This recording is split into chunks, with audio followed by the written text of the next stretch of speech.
Is it prohibited in Islam? And why so? Because, I had, from the past 5 years, I've been with so many homosexuals. It's like, their feelings that they have for the same sex or whatever it is, it's so true. It's like the same kind of pain what we might feel for maybe our husbands or whoever it is. If it's wrong, why is it wrong?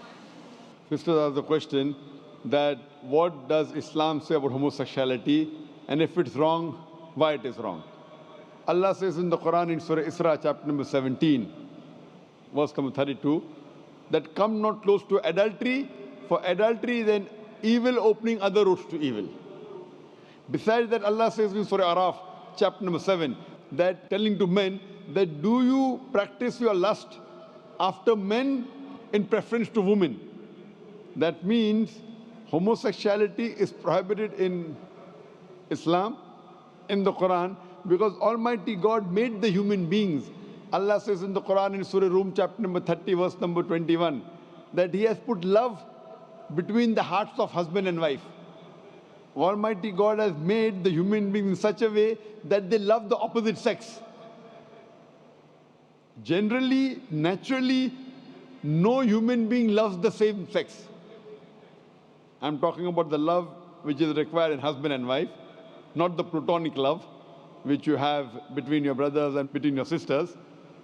Now, initially, there was a research which said that homosexuality is genetic.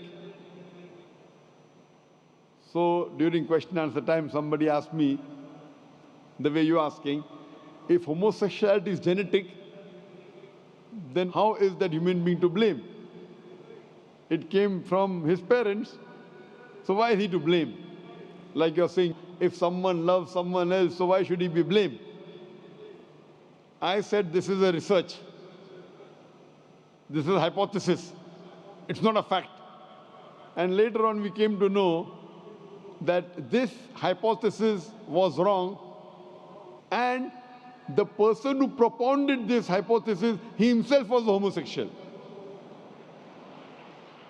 So homosexuality is not genetic. It comes, today science tells us, how do homosexuals evolve? Because what Almighty God has given permission for a human being, what's permitted.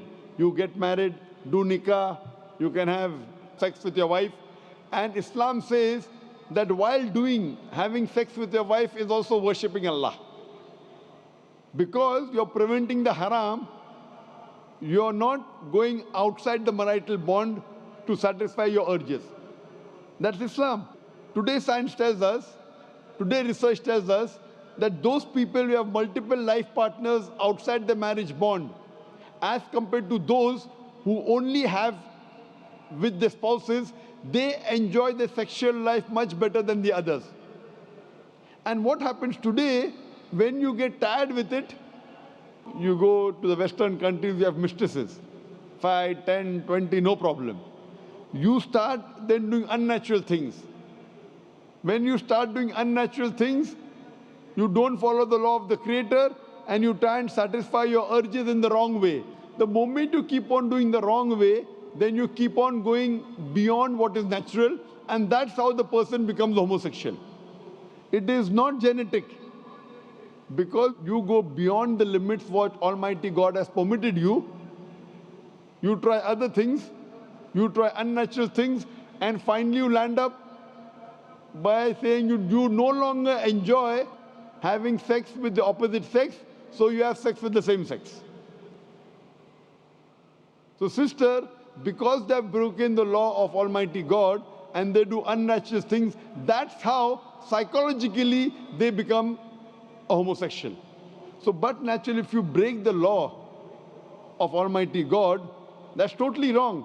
And that's how it lands up a person being homosexual. So they are to blame, and Islam prohibits homosexuality. Even Christianity prohibits homosexuality. Most of the religions are against homosexuals.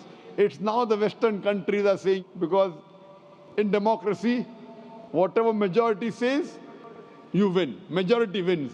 In Islam, majority doesn't win, the haqq wins. The truth wins. I remember when I'd gone to Canada in 1996, the first time I went to give a lecture, in the front page I saw a man kissing a man. A man kissing a man, and it says that they have married each other. Today in Western countries, if I speak against homosexuality, it's a crime. It's a crime. So what we realize that previously, all the countries, homosexuality was a crime. Then some Western countries like Canada gave legal sanction to it. Today, most of the Western countries, homosexuality is legal. Even India, the country where I come from, they are thinking. They're thinking to make it legal. So what we realize, what is truth. Majority doesn't win. What is wrong is wrong. And in Islam and most of the major religions of the world, homosexuality is a sin. It's a crime. It will not take you to heaven. It will take you to hell. Hope that answers the question, sister.